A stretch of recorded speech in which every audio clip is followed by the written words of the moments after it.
All right, so today, guys, we are detailing this Nissan Frontier, which is one of the old school versions of it. I mean, the old school type of trucks. I mean, this thing has crank windows, for instance. I mean, this thing is just bare basics minimum, and it was used as a work truck, obviously, and that is why it is as dirty as it is. But I'm hoping today you guys learn something from all the techniques that I use to detail these cars and trucks to make them look like new again, so that way you can maintain your vehicle as well, or just purely enjoy the videos. So without further ado, let's go ahead and get started.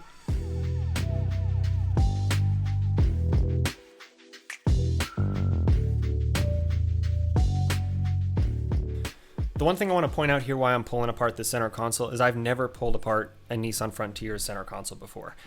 With that being said, you kind of have to just figure it out as you go, wiggle some things around, see where the different seam lines are, look for those screws and different attachment points, pivot points, and just through doing it over time and also just taking your time with the process, you can remove yours as well, whether you spilt your coffee in your cup holder or down that e-brake area and made a mess. It's really not difficult to do. It's just one of those things that takes a little bit of time to figure out. And once you do, it's pretty straightforward. There's only several simple screws that usually do it to remove those trim pieces to completely disassemble it. So that way you have full access to any of those messes or dirt that you're trying to tackle.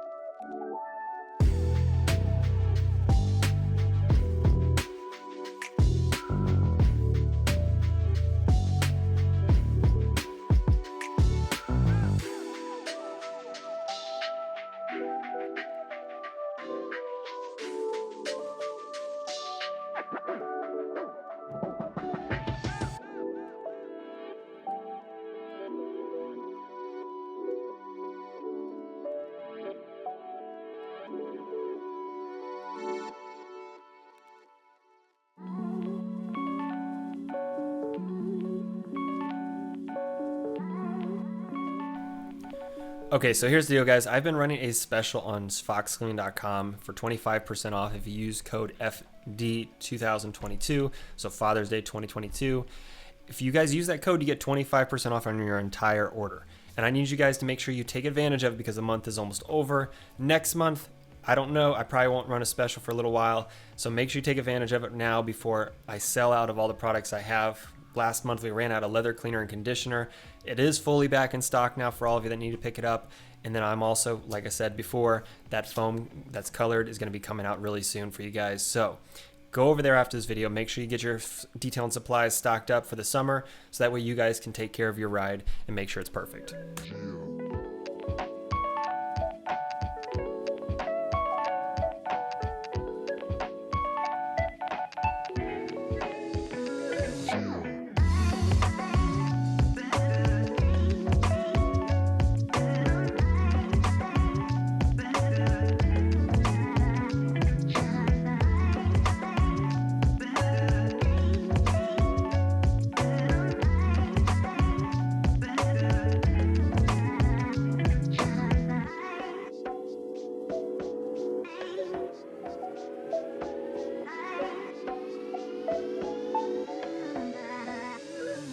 Now, while I get all these floors cleaned up and vacuumed, I wanted to just say that I'm about to start a garage makeover. I need to update my garage personally. I think that, I have all white walls. I have my cabinets in the back.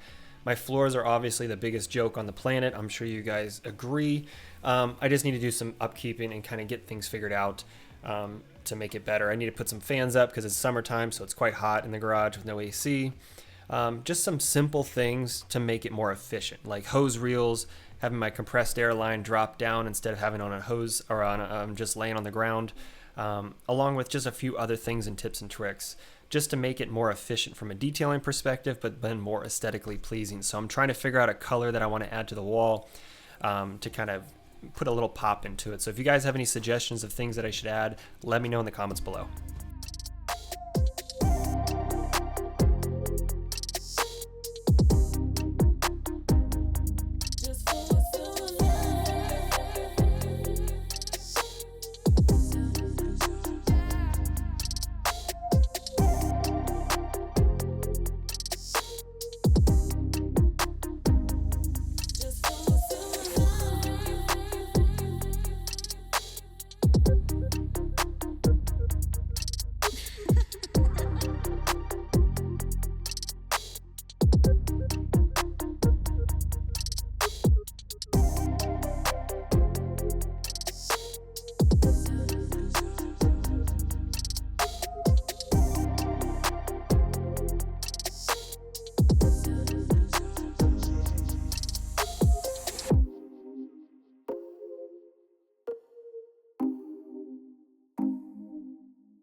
Now, one thing I'm going to start doing on this channel, guys, is I just did a recent video on the engine bay detail of the WRX we did. I want to start doing some midweek videos for you guys, whether they're full flash details or just doing videos that you guys suggest down in the comments below of different topics you like to see, like the DIY extractor and so forth. So let me know down below. That way I know what videos you guys would like to see that are part of the Stauffer Garage crew, and that way you guys get the most out of this channel.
Now, I don't even know if they make trucks like this anymore, where they're this small and they have little jump seats in the back, but this kind of brings back some memories for me from high school when I had friends that had trucks like this. Most of those ones were kind of like side-based ones in old like S10s. But yeah, these seats are so funny. It's crazy to think that this was something that was more common. I don't know if it is anymore. I haven't done a newer truck to see, but it's always crazy how this truck was so tiny compared to the larger F250s and even F150s I've detailed recently. This is just crazy how small it is, and I'm not sure who is physically fitting in the back of one of these.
I think shots like this just make me realize how much of a game changer switching to a Mighty was for me, and how much I wish I did it sooner, just because of how much more capable of a machine it is compared to like a Bissell or even the Sandy I used to use, or any homemade DIY job. I think it allows me to be more efficient, clean these carpets faster for one, and just an incredible machine. I mean, it's insane the results that I can get out of this thing.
Now, a common question I get is about what products I use in my videos. Those are all linked down for you guys in the description box below, from my vacuum, my extractor, to all the Fox Clean and Mint Shine products I use, to the brushes I use. So if you want to pick any of those up, definitely check out the description box below.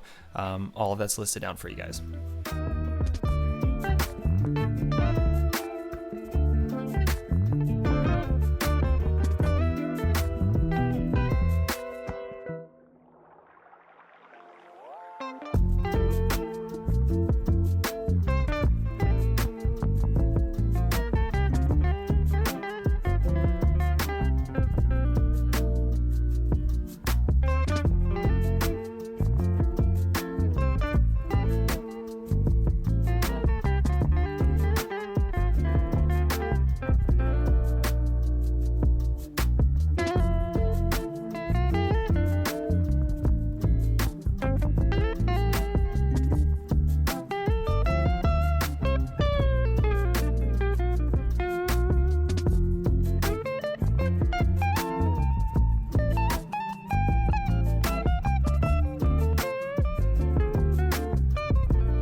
Now this truck was a trade-in to a local dealership that asked me to detail the truck for them. I do all the details on this channel completely for free, just for you guys to have this content for some of these nastier cars. Whenever you're doing mobile detailing or are a detailer in general, unless you do dealership work for trade-ins, majority of the time you don't encounter cars and trucks that are this bad. This one in particular was traded in, and when I drove it back to the shop in the garage, it had a fuel leak, so that was one of the things that I encountered. So I had all the fans blowing at this time when I'm detailing it. But you never know what you're going to run into, and that's kind of one of the fun parts for me, is personally not knowing what you're going to find, what you're going to see, what condition the vehicle's in. And when it comes to detailing, you just have to be able to adjust and pretty much just adapt to whatever situation comes about.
Now for cleaning the dashboard or any panels, I use the compressed air to kind of blow out any of the remaining liquid in there, or dust or dirt.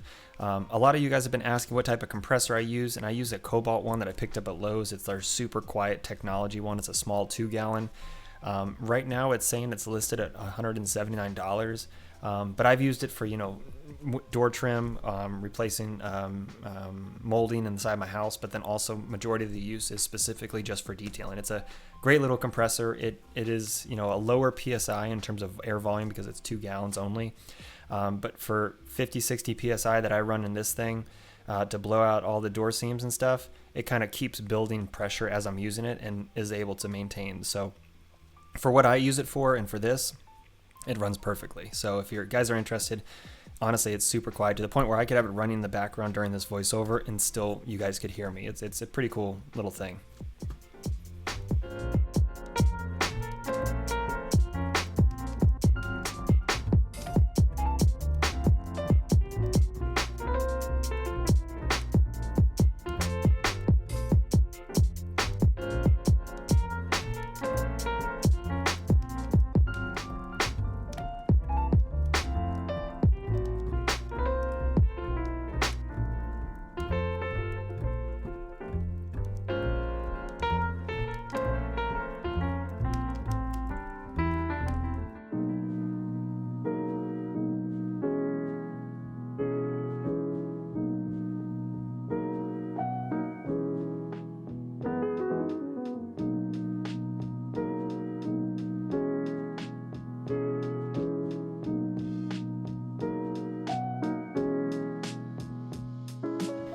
Now, one thing I wanted to point out when it comes to cleaning shifters, if you don't have your keys with you in the car and you're trying to clean the whole shifter assembly, like if you move it from park to drive and clean that plastic in between, on all automatics, there's a little tiny panel next to the shifter column that you can pop off, and if you just push down, it's essentially an emergency release for dealerships, for if your battery dies or if you're getting your car towed and you don't have the keys.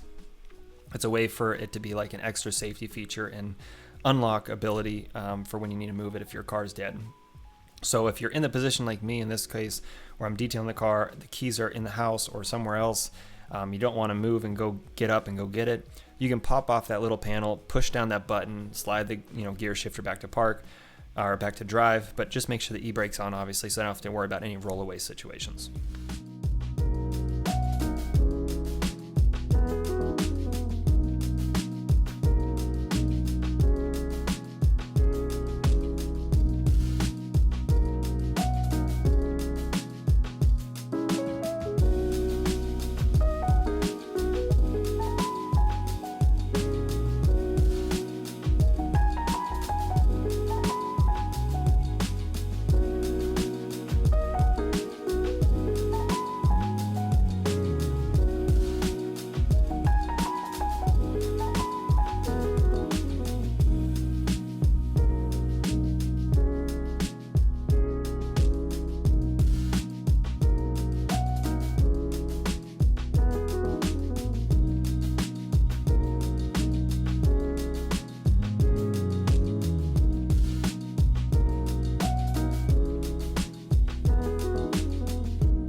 Now, you guys haven't seen me use the steam cleaner in a little while. It's because mine took a crap on me. It is broken, and also I want to get a new one with a brush type head. The steam cleaner I use, it doesn't have little pieces like adapter heads that you can buy.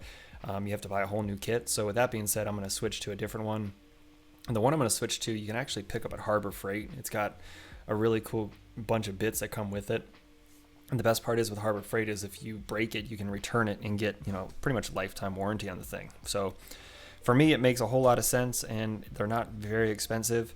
But that's kind of why you guys haven't seen me use a steam cleaner in a while. And for the most part, I've been able to tackle everything. And luckily, I haven't had any like slime or gum or anything like that in carpets that I needed it for. So I'll have that in hopefully in the next couple videos, so that way I can start using the steam cleaner again.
So on screen, you guys are seeing the next video that you need to watch. I need you to make sure you click on that video, go watch it, because it was probably the top 5 dirtiest cars I've ever done.